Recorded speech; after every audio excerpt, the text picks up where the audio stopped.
बहुत सारे सवाल हैं जो लगातार पूछे जा रहे हैं। केंद्रीय मंत्री प्रहलाद सिंह पटेल जी हमारे साथ आ चुके हैं। आपका बहुत स्वागत है सर। 2018 में कांग्रेस पार्टी से बीजेपी ने 47,000 वोट ज्यादा हासिल किए थे, लेकिन 5 सीटों से वो पीछे रह गई थी। किसी भी पार्टी को बहुमत नहीं मिला था, लेकिन जब लोकसभा के चुनाव होते हैं तो कमाल कर जाती है बीजेपी और 29 में से 28 सीटों पर जीत हासिल कर जाती है।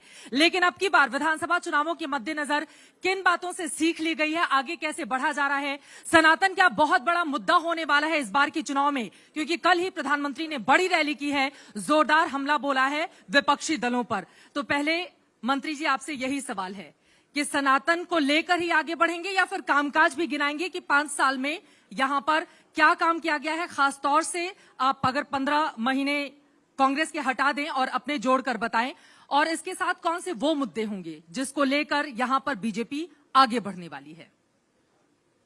भारतीय जनसंघ हो या भारतीय जनता पार्टी, और मैं पूरे जो लोग मुझे सुन रहे हैं मैं उनसे कहूंगा कि मूल्यांकन के 3 ही पैमाने होते हैं जी। एक होता है विचार, दूसरा विकास और तीसरा व्यक्ति। व्यक्ति पर मतभेद हो सकते हैं राजनीतिक क्षेत्र में, लेकिन भारतीय जनता पार्टी के विचार और विकास पर कोई मतभेद नहीं हो सकता। और मैं ये मानता हूं कि इस दृष्टि से सनातन का जो मुद्दा है जी। क्योंकि जिस दिन हमने जनसंघ बनाया था, हमने भारत माता के परम वैभव का संकल्प लिया था। और दुनिया में जब भी लोग हम पर हमलावर हुए या हमको गुलाम बनाने की जिनने कोशिश की, उनने हमारे विचार को नष्ट करने की कोशिश की है। गुलामी का मतलब क्या है? दूसरी तरफ आप अंग्रेजों को देखें तो उन्होंने सोफिस्टिकेटेड तरीके से हमारी उसी परंपराओं पर हमला किया, लेकिन हमारी जड़ें मजबूत थी तो हम खड़े हो गए।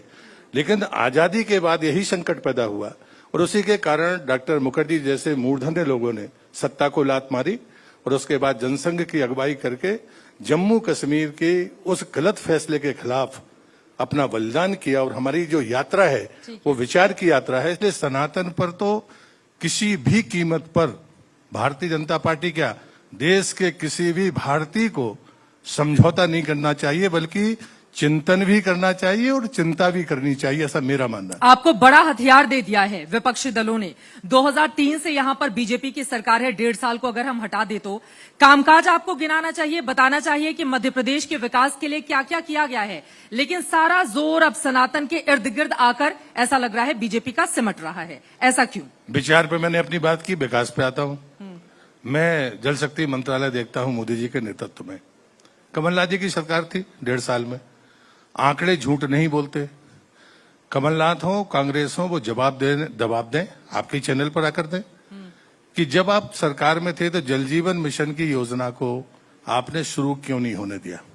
पैसा था, भारत सरकार ने 561 करोड़ रुपए दिए थे। और मैं मध्य प्रदेश की आंकड़ा बताता हूं, क्योंकि हम मध्य प्रदेश की बात कर रहे हैं।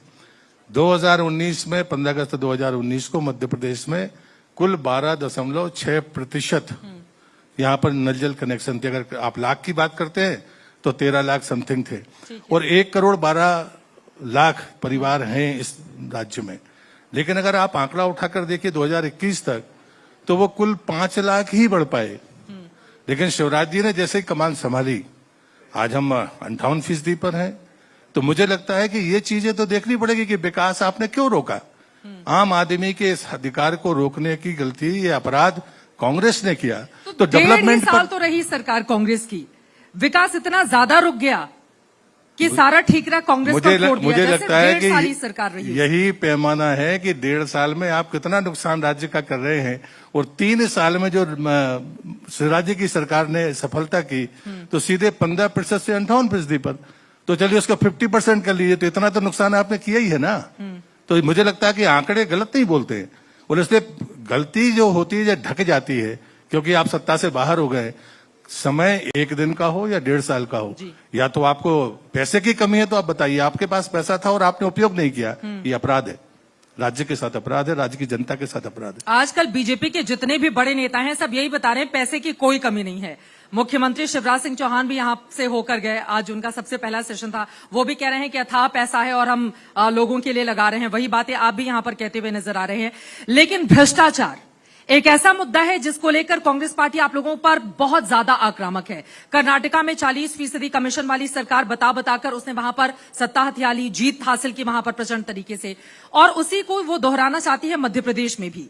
कमलनाथ की ओर से बकायदा लंबी फहरिस्त जारी की गई है भ्रष्टाचार के मामलों की। इसका काट क्या है आप लोगों के पास? मुझे लगता है कि एक बात पहले मुझे कहनी है कि जब हम ये बात कहते हैं कि पैसे की कमी नहीं है, जी।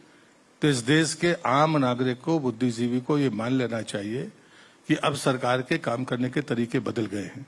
पहले हम वर्ष के अंत में बजट के उपयोग के बारे में सोचते थे। अब तीसरे महीने में हमारे पास टॉस्क होता है कि इतना पैसा नहीं खर्च करोगे तो हम बदल जाएंगे। मैं फूड प्रोसेसिंग मंत्री भी हूं, तो मुझे मेरे रेगुलर बजट में मेरे पास 4,600 करोड़ रुपया था, लेकिन जैसे ही हमने उसको खत्म किया तो बजट में नहीं होने के बाद ही मुझे 950 करोड़ रुपए मिल गए। तो ये जब काम करने की पद्धति बदली है, इस पर कम से कम नौजवान को विचार करना चाहिए।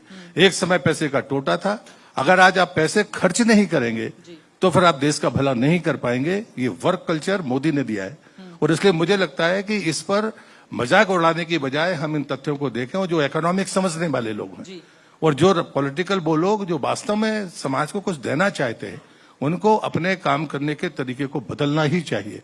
रहा सवाल जो आप भ्रष्टाचार की बात कर रहे हैं, कमलनाथ भ्रष्टाचार की बात करते हैं, जिनके कार्यालय पर ये तोहमत है, उनके किसी सहयोगी के पास जो धन निकला है, वो ऐसे लोग बात करते हैं। दूसरी बात मैं कहता हूं कि छिंदवाड़ा में उन्हें जो जल से जुड़ी योजनाएं में जो पैसा निकाल लिया था, भूमि पूजन नहीं हुआ, एक ईंट वहां नहीं रखी गई, और सैकड़ों करोड़ रुपया वहां पर निकल गया, जिसकी जांच चल रही है। मुझे लगता है ऐसे लोग अगर भ्रष्टाचार की बात करते हैं, दिग्विजय सिंह जी भ्रष्टाचार की बात करेंगे, कमलनाथ करेंगे, कांग्रेस करेगी। मुझे लगता है ये देश का दुर्भाग्य है कि हम इन बातों को सुनते हैं। लेकिन कर्नाटका में कांग्रेस यही गिना गिना के सत्ता प्राप्त कर लेती है, और मध्य प्रदेश में एक सत्ता विरोधी लहर भी होती है, जिसका सामना क्या बीजेपी कर रही है? क्योंकि 2003 से लगातार आप लोग यहां पर सत्ता में हैं, मुझे लगता है 1.5 सालों को छोड़कर। मैं एक दिन भाषण भी दे रहा था, तो मैं ये कह रहा था कि 20 साल हम सरकार में रहने के बाद हर 5वें साल में चुनाव के पहले आशीर्वाद मांगने जनता के बीच में जाते हैं। ये ट्रेंड भी कभी नहीं रहा, हमेशा वो इनकम्पेंसी की बात होती थी। इनकम्पेंसी जैसे पैमाने ध्वस्त हो गए, और हमको ये तय करना होगा कि हम कामकाज को कैसे रिप्रेजेंट करते हैं, और इसलिए जो चीजें हमने करनी थी वो हमने 5 साल में की है, और उस रिपोर्ट कार्ड को लेकर हम जनता के बीच में जा रहे हैं, और इसलिए मुझे कोई भय नहीं लगता। और मध्य प्रदेश के बारे में मैं वो कार्य करता हूं जो मैं जानता हूं कि हम संगठन की सामर्थ्य पर विजय हासिल करने वाले लोग हैं। सत्ता में इनकम्पेंसी जैसे पैमानों को हमने ध्वस्त किया है, और इसलिए मुझे कोई संदेह नहीं लगता कि मोदी जी के नेतृत्व में डबल इंजन की सरकार की जो हम बात करते हैं, उसमें इस बार कोई संदेह होगा। जो कमी बेसियां थी वो हमने दुरुस्त की हैं, और जो तेज गति है विकास की, वो हमको लक्ष्य को बेहतर तरीके से प्राप्त करने में सहयोग करेगी। जब डबल इंजन की यहाँ पर सरकार है, तो प्रधानमंत्री नरेंद्र मोदी को दिल्ली से बार बार क्यों बुलाना पड़ रहा है? कल भी प्रधानमंत्री आए, फिर वो आने वाले हैं। एक ही जगह पर एक महीने में 2-2 बार उनकी रैलियां और कार्यक्रम हो रहे हैं। ये क्या बताता है कि प्रधानमंत्री के भरोसे एक बार फिर से पूरे के पूरे मध्य प्रदेश को छोड़ दिया गया है? संत रविदास की 100 करोड़ की मंदिर का निर्माण, जी, समरसता की बातें सब करते हैं। समरसता के प्रतीक को स्थापित करने का अगर कोई पहला कार्य है, तो देश के प्रधानमंत्री से ज्यादा पात्र व्यक्ति कोई दूसरा नहीं। 50,000 करोड़ की कोई परियोजना को अगर हमें भूमि पूजन करना, कुछ लोकार्पण करना, जो लाख करोड़ तक जा रही है, लाखों लोगों को रोजगार देगी, प्रधानमंत्री की उपस्थिति एक भरोसा भी पैदा करती है और गर्मा भी प्रदान करती है। तो यही पूछा जा रहा है ना कि 50,000 करोड़ का शिलान्यास या ये कार्यक्रम जो हो रहे हैं, वो चुनाव के ठीक पहले क्यों किए जा रहे हैं? और वादा किया जा रहा है कि इसके जरिए बहुत ज्यादा रोजगार मिलेगा, युवाओं के बहुत अच्छे दिन आने वाले हैं। मुझे लगता है कि ये भी चीजें खत्म हो गई। एक समय कांग्रेस के लोग चुनाव के पहले बहुत सारे भूमि पूजन करते थे, हर चुनाव के पहले, और होते कभी नहीं थे। लेकिन मोदी जिस काम का भूमि पूजन करते हैं, लोकार्पण भी वही करते हैं। ये बात देश समझ गया है, और इसलिए मुझे लगता है कि अब इस पर मजाक नहीं उड़ाया जा सकता, और एक दिन भी खराब नहीं करना चाहिए। जब हम 1 नेशन 1 इलेक्शन की बात करते हैं, तो हमारी थीम यही है कि चुनाव के नाम पर विकास नहीं रुकना चाहिए। मैं जब जल जीवन मिशन में था, और अभी जब चुनाव आ रहे थे राज्यों के, मैंने निर्वाचन आयोग में नोट भेजा था कि साहब जो योजनाएं चल रही हैं उनको रोका नहीं जाना चाहिए, पानी जैसी चीजों को नहीं रोका जाना चाहिए। निर्वाचन आयोग ने उसकी अनुमति दी। तो मुझे लगता है कि इस परिस्थिति से भी देश को बाहर आना चाहिए कि चुनाव के नाम पर चलती परियोजनाएं रोक दी जाए, विकास के काम रुक जाए, भूमि पूजन को राजनीतिक एजेंडा की तरह बना दिया जाए। मुझे लगता है ये ठीक नहीं है। मध्य प्रदेश को लेकर बहुत सारे सवाल हैं, उस पर मैं आऊंगी, लेकिन खुद ही आपने जिक्र कर दिया वन नेशन वन इलेक्शन, तो यानी कि आप लोगों को पूरा खाका दे दिया गया है कि इस पर अब सरकार आगे बढ़ेगी, मंत्री जी लोग तैयार रहें। क्या है फॉर्मूला इसका? नहीं, मुझे लगता है कैसे कराने जा रही है सरकार? हमारा घोषणा पत्र जिसने भी पढ़ा, हमने अपने विजन डॉक्यूमेंट में पिछले चुनाव में कहा है, हमेशा से हम इस बात की वकालत करते रहे कि चुनाव के खर्चों को कम करना, चुनाव के कारण विकास अवरुद्ध होते हैं उस परिस्थिति को समाप्त करना, ये हम हमेशा से कहते रहे। आप हमारे जनसंघ से लेकर अभी तक के प्रस्ताव देखिए, उन सब में हमने इस फिजूल खर्ची का विरोध किया है। तो मुझे लगता है कि इसको एजेंडा इस ढंग से क्यों मानना। हाँ, ये सच है। सत्र बुलाया जा रहा है और जो बातें निकलकर सामने आई हैं, ऐसा तो है नहीं कि मोदी सरकार सिर्फ कुछ मुद्दों पर सहमति बनाने के लिए या बिल पास करवाने के लिए विशेष सत्र आहूत करे, आयोजन करे। जरूर कुछ विशेष बात होगी। मुझे लगता है कि आपके पास मौका है, मध्य प्रदेश के लोगों को भी बताइए, देश के लोगों को भी बताइए क्या खास होने जा रहा है। मुझे बड़ा आश्चर्य लगता है, मैं बहुत छोटी उम्र में लोकसभा में चला गया था, 34-35 साल पहले गया था। मुझे ये आश्चर्य लगता है कि हम जब विपक्ष में होते थे तो सदन की बैठकें बढ़ाने के लिए विपक्ष प्रयास करता था। ये पहली बार देख रहा हूं मैं आजादी के बाद कि विपक्ष सदन की बैठकों का विरोध कर रहा है।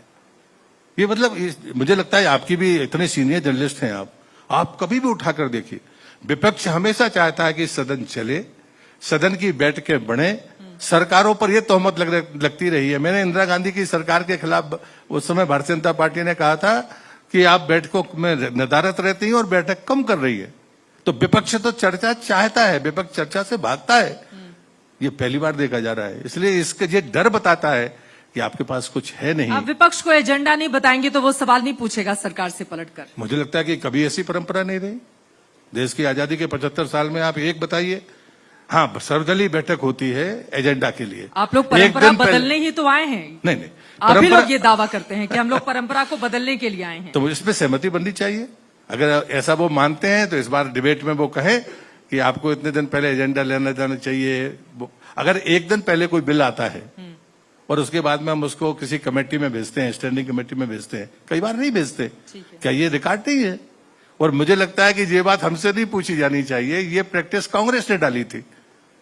लेकिन ये कभी नहीं हुआ कि 15 दिन पहले एजेंडा पेश हो। ऐसा कोई उदाहरण हो तो कांग्रेस बताए। ठीक है, एक बार फिर से मैं लौट आती हूं मध्य प्रदेश की खबर की तरफ। जब भी केंद्रीय नेतृत्व से सवाल पूछा जाता है कि मुख्यमंत्री का चेहरा क्या शिवराज सिंह चौहान ही होंगे, क्या उन्हीं के नेतृत्व में चुनाव लड़ा जाएगा या तमाम बातें, तो कहीं ना कहीं एक दबी जुबान से चीजों को गोलमोल करने की कोशिश की जाती है। खबर यह है कि आप लोगों के मन में बड़े लड्डू फूट रहे हैं इस बात को सुन के कि अभी केंद्रीय नेतृत्व पूरी तरह से साफ नहीं कर रहा है कि चुनाव के बाद बहुमत अगर आएगा तो कौन बनेगा मुख्यमंत्री। आप लोगों की भी तैयारी है। लड्डू तो फूट रहे हैं, सरकार बन रही है तो लड्डू फूटेंगे, इसमें तो कोई दो मत है नहीं। नेता कौन होगा ये भारतीय जनता पार्टी का नेतृत्व तय करता है। और जो 5 आज हमारी जन आशीर्वाद यात्रा निकल रही है, इस सामूहिक नेतृत्व का स्पष्ट प्रगटीकरण है। सामूहिक नेतृत्व की बात करना और उसे जमीन पर उतार देना, ये जमीन में उतारने की कोशिश है, इसलिए किसी को दुविधा नहीं होनी चाहिए। सामूहिक नेतृत्व की बात हो रही है। पिछले 6 महीने के आंकड़े उठाकर देखें तो 40 से ज्यादा बीजेपी के नेता कार्यकर्ता पार्टी छोड़कर दूसरी पार्टी का हिस्सा बन चुके हैं। क्यों बीजेपी से मोहभंग क्यों हो रहा है? और दर्शकों की जानकारी के लिए बता दूं कि पहली बार जब आपने भी चुनाव लड़ा था तो बगावत की थी पार्टी से, आपको टिकट नहीं मिला था, तो आप जीत भी गए थे उस समय लोकसभा का चुनाव। हमारे जो मित्र थे, नहीं रहे दुनिया में, वो एक पत्र लिख कर गए थे जिसमें एक लाइन लिखी थी, पुराने खत पढ़ने का मजा ये है कि जवाब नहीं देने पड़ते, लेकिन आप मुझे जवाब के लिए मजबूर कर रही हैं। तो ये बहुत पुरानी बात है, हो गई 4 दशक लगभग होने को है। तब जनता दल से गठबंधन की बातें थी। मैंने आपसे कहा कि आइडियोलॉजी के लिए लड़ने वाले लोग पद के लिए नहीं लड़ते। उसके बाद की कहानियां अगर लोगों को सबको पता है, और इसलिए मुझे लगता है कि आइडियोलॉजी के लिए काम करने वाले लोगों के लिए हार जीत पद प्रतिष्ठा ये मायने नहीं रखती है। भारतीय जनता पार्टी में से लाखों लोग हैं। मोहभंग क्यों हो रहा है नेताओं का बीजेपी से? 40 लोग बहुत बड़ा आंकड़ा है ये। मुझे लगता है कि ये बहुत परिस्थिति जन्य चीजें होती है चुनाव के समय। इनको जहां गंभीरता से लेना होता है पार्टी गंभीरता से लेती है, अन्यथा ये आयाराम गयाराम की राजनीति मध्य प्रदेश जैसे राज्य में नहीं चल सकती, ये मैं विश्वास के साथ कह सकता हूं। महंगाई रोजगार को लेकर बड़ा मुद्दा कांग्रेस पार्टी बनाती हुई आप लोगों को घेर रही है। महिलाओं को लेकर भी बड़े बड़े ऐलान, 500 रुपए सिलेंडर के, उनको 1500 रुपए हर महीने देने के कई ऐसे ऐलान किए गए हैं। तो इससे डर कर सावन में गैस सिलेंडर देने की बात बीजेपी की ओर से कही गई। कमलनाथ जी की ओर से कहा जा रहा है कि बीजेपी दरअसल जो भी घोषणाएं हमारी हो रही हैं उससे डर जा रही है और फिर कुछ नया लेकर लोगों को भ्रम में डालने की कोशिश कर रही है। नकल करने का काम कांग्रेस का है, बीजेपी को नकल करने की जरूरत नहीं। हम गरीब कल्याण के लिए समर्पित और संकल्पित लोग हैं। मोदी जी ने जो किया उसी की कॉपी बाकी लोग कर रहे हैं। तो मुझे लगता है कि गरीब कल्याण किसने जमीन पर उतारा, तो अगर कोई नाम होगा इतिहास में तो वो सिर्फ नरेंद्र मोदी का होगा। ग्रामीण विकास का कौन है? हमारे दो प्रधानमंत्री हैं, एक सदैव अटल जी थे जी, एक आदरणीय मोदी जी है। हम वो काम करते हैं जो पीढ़ियां याद रखती है। अटल बिहारी वाजपेयी ने प्रधानमंत्री ग्रामीण सड़क योजना दी थी, वो दुनिया में नहीं है लेकिन लोग उन्हें याद करते हैं। और इसलिए मुझे लगता है कि हम ग्रामीण विकास हो, गरीब कल्याण हो, इस पर हमें किसी के भाषण की जरूरत नहीं। जो गांधी का नाम लेकर लूटते रहे और गरीबों को वोट बटोरते रहे, हम उनमें से नहीं हैं। हम दीनदयाल उपाध्याय के अनुयायी हैं, जो कहते हैं उसको पूरा करके बताते हैं और हम उन्हीं के साथ। और वो जो गारंटी है, वो गारंटी में प्रधानमंत्री आवास योजना, शौचालय, जितना कहा उतना हमने किया, इसलिए हमें कुछ बताने की जरूरत है नहीं। अपने बड़े नेताओं के नाम पर कब तक बीजेपी वोट मांगती रहेगी? यहाँ के नेताओं को लेकर क्यों नहीं कहा जाता कि ये मुख्यमंत्री हैं, ये हमारे मंत्री हैं, इनके चेहरे पर आप चुनाव लड़िए और वोट दीजिए? देखिए, हम तो कब तक मोदी के नाम पर वोट मांगते रहेंगे? हम तो अभी भी डॉक्टर मुखर्जी के नाम पर वोट मांगते हैं, सदैव दीनदयाल उपाध्याय के नाम पर वोट मांगते हैं। जिन्हें हमको विचार की ताकत दी है उनके नाम पर भी मांगते हैं, जिन्हें हमें विकास का मॉडल दिया उनके नाम पर भी मांगते हैं। हम में से कोई भी कार्यकर्ता सामने आएगा, ये भारतीय जनता पार्टी को बताने की जरूरत नहीं है। हम में से कोई भी कार्यकर्ता कभी भी आगे आ सकता है। ये राजनीतिक इतिहास है भारतीय जनता पार्टी का।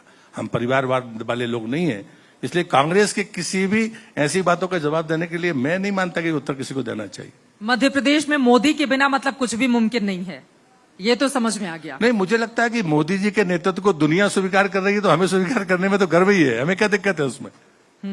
पूरी दुनिया जिसका नेतृत्व स्वीकार कर रही है, उसका नेतृत्व तो मध्य प्रदेश के किसी कार्यकर्ता को तो गर्व के साथ स्वीकार करना है, उसमें क्या दिक्कत है? लोगों को तकलीफ क्यों है? G20 को लेकर कल प्रधानमंत्री जी ने भी यहाँ पर जब रैली की तो उन्होंने अपनी बात कही और इसको देश के लिए बड़ी उपलब्धि बताई। लेकिन आप जैसे जो नेता और कार्यकर्ता हैं और मंत्री हैं, वो अब क्या इसको लोगों के बीच लेकर जाएंगे और बताएंगे कि G20 जैसा एक भव्य आयोजन हुआ है, बीजेपी मुख्यालय में जबरदस्त तरीके से पीएम का स्वागत भी किया गया, तो G20 के जरिए भी क्या राजनीति अपनी साधने की कोशिश की जाएगी आप लोगों की ओर से? वो तो देश का कार्यक्रम था। अच्छा, मुझे बताइए, इसके पहले भी लोग देशों ने अध्यक्षता की है, किसी ने हिम्मत की वसुधैव कुटुंबकम का स्लोगन देने की?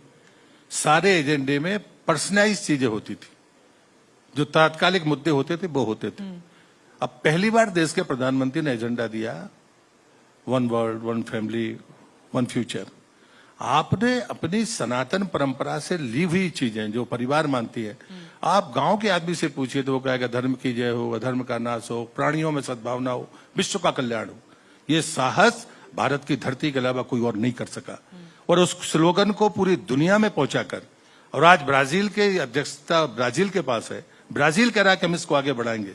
लोगों को दुनिया की चिंता हुई है कि खाली देश की सीमाओं से दुनिया नहीं बच सकती है। आपको दुनिया अपने देश की सीमा से बाहर जाकर सोचना भी होगा और करना भी होगा। कंट्रीब्यूट करके आप हवा थोड़ी रोक सकते हैं अपनी बाउंड्री पर। और इसलिए मुझे लगता है कि G20 की सफलता को अगर हमारा नेतृत्व दुनिया में नेतृत्व के तौर पर स्वीकार हो रहा है तो गर्व होगा और इसकी चर्चा भी होगी और करनी भी चाहिए। मुद्दा बनाएंगे दूसरी आप बात, लोग इलेक्शन में। मुझे लगता है इसके पहले कभी हुआ है ऐसा कि 70 जगह पर आप G20 के लोगों को ले जाते हैं? आप कितने फायदे हैं उसके? मैं टूरिज्म और कल्चर मिनिस्टर रहा हूं, हमारी कल्चर डाइवर्सिटी उससे दुनिया के सामने आई है, टूरिज्म का रास्ता आया।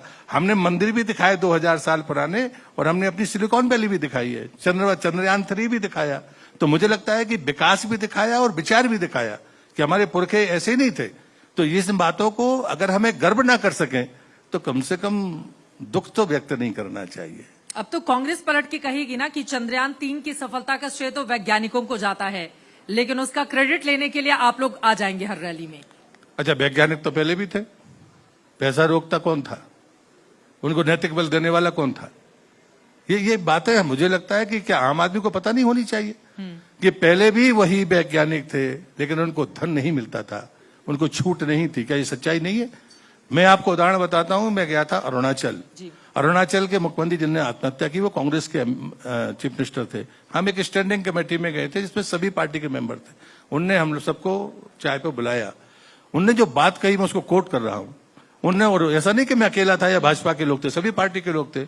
उनने कहा कि मैं अपने, उस समय मनमोहन सिंह जी प्रधानमंत्री थे, रेलवे लाइन अटल जी के समय भूमि पूजन हुआ था, उनके समय पूरा हो गया, 2 साल तक बनकर तैयार थी। बोले मैं अपने प्रधानमंत्री के पास गया, उनसे कहा कि साहब चल के लोकार्पण कर दीजिए। उन्होंने कहा अभी परमिशन लेता हूं। दूसरी बार गए तो उनका नहीं, परमिशन नहीं मिली। तीसरी बार में जगह तो उन्होंने पूछ लिया कि मैडम से नहीं है तो मैं ले लेता हूं जाके। उन्होंने कहा नहीं, मैडम से नहीं, चाइना से एनओसी नहीं आई। आप विश्वास करेंगे? इस सच्चाई को देश को जानना चाहिए। आने वाली पीढ़ी को यह पता होना चाहिए कि राजनीतिक नेतृत्व में अगर नैतिक साहस नहीं है और वो दबाव में अगर काम करता है तो भारत यशस्वी नहीं हो सकता। और इसलिए मुझे लगता है कि ये मुद्दे हैं, ये मुद्दे आम आदमी तक जाने चाहिए। बहुत सारे मुद्दे आप लोगों की ओर से 2018 में भी उठाए गए थे, लोगों तक पहुंचाए गए थे, गिनाए गए थे, क्योंकि 2003 से आपकी सरकार है। उसके बावजूद आप लोग सीटों के मामले में कांग्रेस पार्टी से पीछे रह जाते हैं। तो 2018 से बीजेपी ने क्या सीख ली है जो 2023 में अब आप लोग लागू करेंगे? मुझे लगता है ये तो इस मंच पर से नहीं बताना चाहिए, लेकिन सीख ली थोड़ा सा तो बताना पड़ेगा सर, आप बैठे हुए हैं यहाँ पर। और इसलिए मुझे लगता है कि कार्यकर्ता की सामर्थ्य ही पर्याप्त है जिससे हम इस प्रचंड विजय को हासिल करेंगे। इतना मैं आपसे कह सकता हूं। हमें कोई और जरूरत नहीं, लेकिन ये सच है कि मोदी जी जैसा यशस्वी नेतृत्व है। मुद्दे वो जो मूल मुद्दे हमारे थे वो आज चर्चा के केंद्र बिंदु हैं। जैसे G20 में पूरा साउथ चर्चा के विषय में था, वैसे ही यहाँ पर आप सनातन की चर्चा है, ये हमारा मूल मुद्दा है। और इसलिए मुझे लगता है कि विकास और विचार दोनों कड़ियों पर, और तीसरा मैंने जो व्यक्ति की बात आपसे कही थी, ये हमारी त्रिवेणी निश्चित रूप से सफलता प्राप्त करेगी। मतलब स्टालिन की पार्टी ने आप लोगों को एक हथियार दे दिया है सनातन का कि कोई भी मुद्दा उठाओ, घूम फिरकर सनातन पर आ जाओ, और इसी वजह से हर जगह सनातन। लेकिन कमलनाथ जी की ओर से भी यहाँ पर बड़े बड़े कार्यक्रम आयोजित किए जा रहे हैं। कहीं वो हनुमान चालीसा करवा रहे हैं, कहीं वो बाबा बागेश्वर को बुलाकर अपने छिंदवाड़ा में वहां पर पूजा अर्चना की जा रही है। वो हिंदू राष्ट्र तक की बात कर रहे हैं। तो हिंदुत्व के मुद्दे पर, सनातन के मुद्दे पर कड़ी टक्कर मिल रही है कांग्रेस से। स्टालिन के बयान से मैं खुद हंस नहीं सकता, ये दुखी करने वाला बयान है। और रहा सवाल कांग्रेस के तरीके को, तो मैं कमलनाथ जी को कहूंगा, जैसे आप कह रही हैं, काश वो सोनिया जी, राहुल जी या उनकी नेता प्रियंका जी उनको कह देते कि चुनाव के समय तो माला पहन लेते हो, तिलक लगा लेते हो, इस पे भी चुप्पी तोड़ देते, बोले तो नहीं। तो ये जो तरीका है कि पूरे समय तटस्थता का भाव लेकर किनारे हो जाना, ये देश स्वीकार नहीं करेगा। और देश की आजादी के 75 साल बाद ये स्वीकार होना भी नहीं चाहिए। जिन कारणों से हम अपने आप को गुलाम मानते थे, वो हमारी परंपराओं को ध्वस्त करने की मनोवृत्ति थी। उस पर चुप रहना ये अपराध कर रही है कांग्रेस। और इसलिए ये छद्म लड़ाई ज्यादा दिन तक चलेगी नहीं।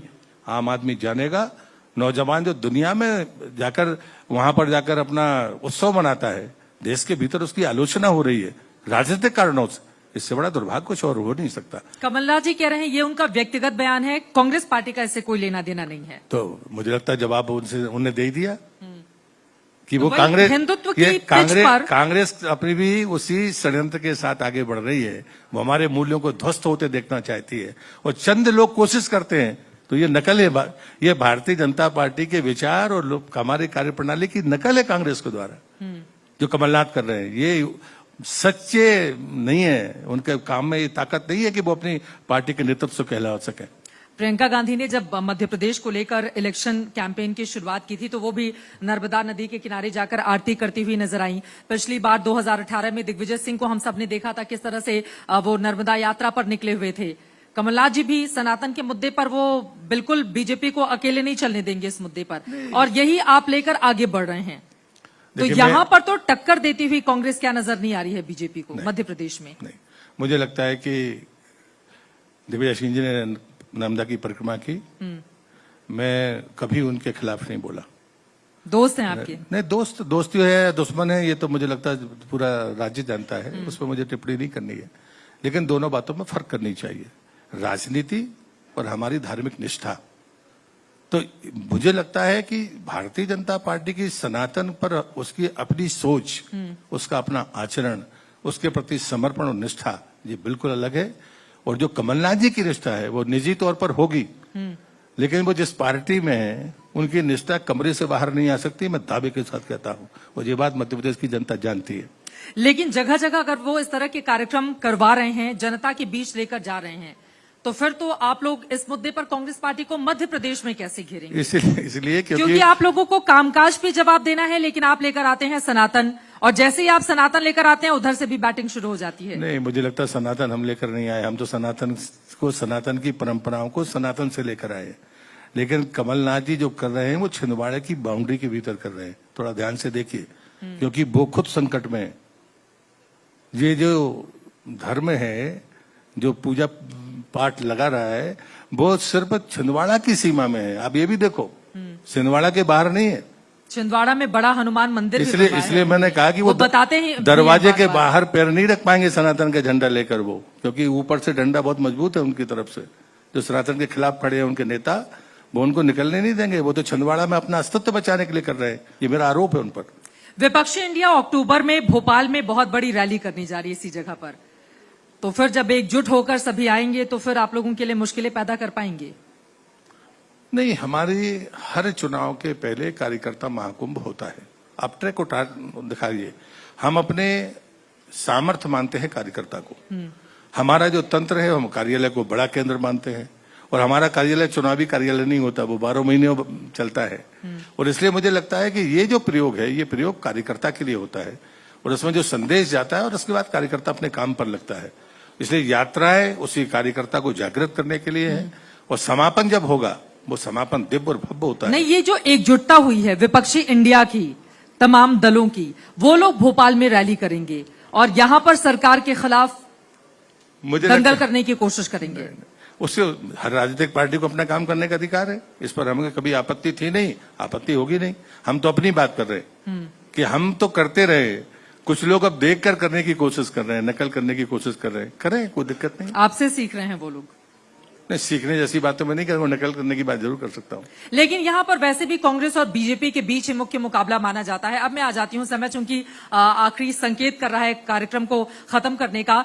बड़े मुद्दे क्या रहने वाले हैं मध्य प्रदेश में, जिसको लेकर बीजेपी चुनाव में जाएगी, और वो गलतियां क्या हैं जिसको नहीं दोहराया जाएगा जो 2018 में बीजेपी की ओर से की गई थी? विकास ही मुद्दा है, सामूहिक नेतृत्व, कार्यकर्ता की सामर्थ्य संगठन की, यही हमारा विचार है। दूसरा, मैं इस बात को बेहतर मानता हूं कि बरसों बाद विचार चुनाव के केंद्र बिंदु पर है। विपक्ष ने जो किया, उनने अपनी मंशा प्रकट कर दी है। तो मुझे लगता है कि मैं हमेशा ये कहता हूं कि कांग्रेस के कार्यकर्ता में, यहाँ चूंकि कांग्रेस ही है, बाकी का नाम लेने का कोई कारण नहीं है, और मेरे कार्यकर्ता में फर्क ये है, कांग्रेस के कार्यकर्ता से पूछेंगे तो वो कहेगा चुनाव और सत्ता। मेरे कार्यकर्ता से पूछेंगे कि चुनाव और सत्ता तो चाहिए, लेकिन राम मंदिर और धारा 370 का हटना भी चाहिए। क्या ये कितना ही कम पढ़ा लिखा हो, गांव का हो, ये फर्क है राजनीतिक कार्यकर्ता का। इसलिए मैंने पहले ही आपसे कहा था, उसी से अपनी बात भी खत्म करूंगा, विचार हमारी ताकत है, विकास उसी विचार के आधार पर बना हुआ हमारा मॉडल है, वो गरीब कल्याण हो या ग्रामीण विकास हो। और तीसरा है व्यक्ति पर, कि हम कोशिश करते हैं कि हमारा कार्यकर्ता अपने चरित्र के साथ अपनी छवि लेकर जनता के बीच में जाए, और मुझे लगता है ये सनातन की परंपरा है। तो मुझे इसमें कोई आश्चर्य नहीं बल्कि गर्व है कि नहीं, हम इस त्रिवेणी के साथ आगे जाएंगे। ठीक है, 2018 में मध्य प्रदेश में बहुत जगहों पर मैंने कवरेज की थी चुनाव की, तो मुझे अच्छे से याद है, चाहे मंदसौर में किसानों का मुद्दा रहा हो, आरक्षण का मुद्दा रहा हो जिस पर आप लोग गिरे थे, गरीबों का मुद्दा रहा हो, या जो गोलियां चलवाई गई थी उसको लेकर विपक्षी दलों ने आप लोगों पे खूब निशाना साधा था। इस बार मैं बार बार आपसे इसलिए जानना चाह रही हूं कि वो कौन सी गलतियां थी जो बीजेपी ने एनालाइज की और उसके बाद अब उसको दोहराया नहीं जाएगा इस बार के चुनाव में, क्योंकि आप लोगों ने 47,000 वोट ज्यादा पाए, उसके बावजूद सीटों में आप पीछे रह गए, किसी को भी यहां पर बहुमत नहीं मिला था और कांग्रेस ने सरकार बना ली थी छोटे दल से। मैं तो किसी को दोष नहीं देता, मैं तो समय काल को कहता हूं कि शायद समय ऐसा था कि परिस्थितियां ऐसी बनी, उन दिनों घटनाक्रम ऐसे बने जिनने हमारे कुछ हिस्से को प्रभावित कर दिया। इससे ज्यादा मैं नहीं मानता कि कहीं कोई बड़ी चुनौती कांग्रेस हमारे सामने रही है, बल्कि कांग्रेस को हमसे ज्यादा सीटें मिलना तब भी आश्चर्यजनक परिस्थितियां थी। और इसलिए मुझे लगता है कि जो चीजें इतने दिनों में हमको दिखती हैं उनको पार्टी ने बहुत जिम्मेदारी के साथ ठीक किया है। लेकिन जो सबसे महत्वपूर्ण बात है वो हमारा विकास का मॉडल है। और जब आप बार बार कहते हो मोदी जी का नाम लेते हो, मोदी जी के नाम लेते हो, तो ये सच है कि मोदी ने जो संकल्प लिया उसको समय के पहले पूरा किया। आज मैं गर्व से कहता हूं कि 15 अगस्त 2019 को इस देश में 3,27,00,000 परिवारों के पास नल कनेक्शन था। अभी 10 दिन पहले 13 करोड़ लोगों के पास पहुंच गया। 4 साल अभी पूरे नहीं हुए, घोषणा के 4 साल पूरे हुए, दिसंबर में काम के 4 साल पूरे होंगे, तब तक हम 14 करोड़ पर होंगे। ये जो ताकत है इसको लेकर जनता के बीच में जाएंगे। एक आखिरी सवाल, 2003 में आप लोगों को सबसे ज्यादा 174 सीटें आई थी, उसके बाद आप लोगों का ग्राफ लगातार गिरता गया और खासतौर से पिछले 2018 में आप लोग सिर्फ 109 सीटों पर सिमट गए थे, बहुमत नहीं पा पाए थे। इस बार का आंकड़ा बीजेपी का क्या है, टारगेट क्या अपने लिए बीजेपी ने यहाँ पर रखा हुआ है? भगवान ने लगता है कि वाणी आपके मुंह से निकलवाई है, 2003 रिपीट होगा 2023 में। चलिए, बहुत शुक्रिया आपका आज तक पर आने के लिए प्रहलाद सिंह पटेल जी। अब देखना महत्वपूर्ण रहेगा 2003 को क्या बीजेपी यहां पर रिपीट कर पाती है या फिर कांग्रेस पार्टी जो दम दिखा रही है उसके दावे में ज्यादा सच्चाई दिखती है। बहुत बहुत धन्यवाद, शुक्रिया आपका। देश और दुनिया की खबरों के लिए देखते रहिए आज तक।